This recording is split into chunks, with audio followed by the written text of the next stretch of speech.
Hi, how are you? Hope you're doing fine. This is Kushbu with another question of arithmetic progressions. This is 8th question from exercise 5.3 of NCERT page number 130. So the question is, find the sum of first 51 terms of an AP whose second and third terms are this and this respectively.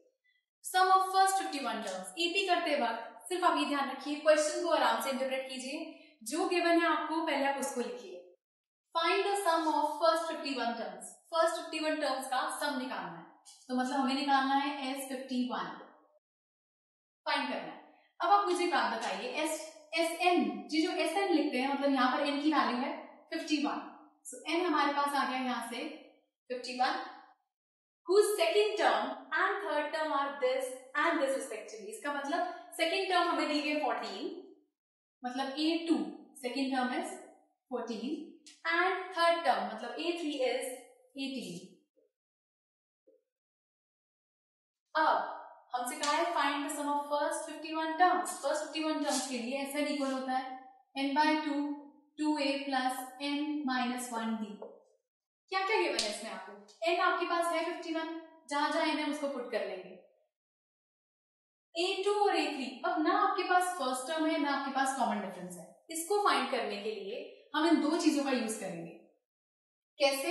A2 को हम लिख सकते हैं a plus d which is equal to 14.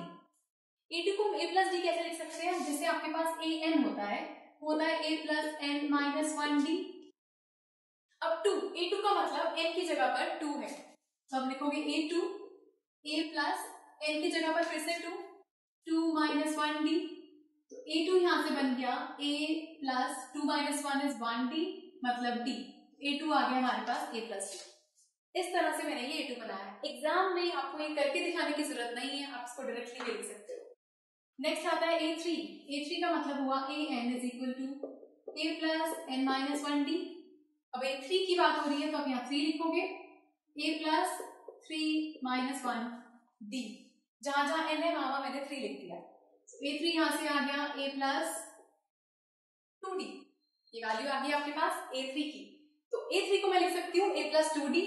That means a plus 2d किसके equal होगा? 18 के. सो ये आ गया 18. जिसको माइनस किया, minus minus plus minus minus cut, plus minus minus minus D. Sign greater का आया, प्लस माइनस माइनस किया तो माइनस 4. साइन फिर से ग्रेटर का आया. अब यहां से आपका माइनस से माइनस कट, सो डी आपका आ गया 4. ये आपके पास वैल्यू आ गई common difference.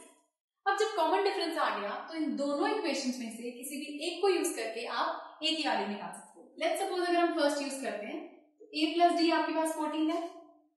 a plus 4 is equal to 14.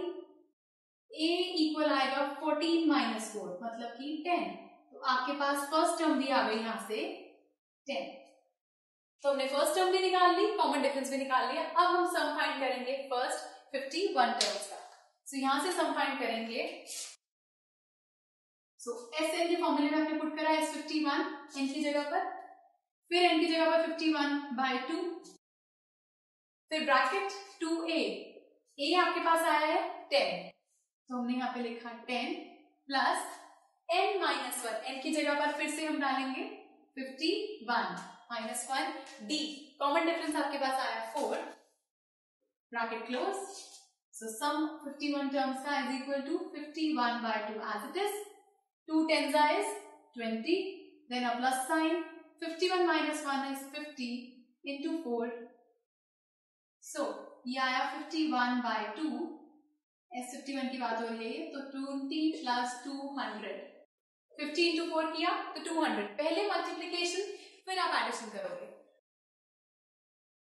51/2 into 220. सो यहां से आपने वैल्यूज को कट करा 110. सो 51 into 11. सो 51 into 11 करके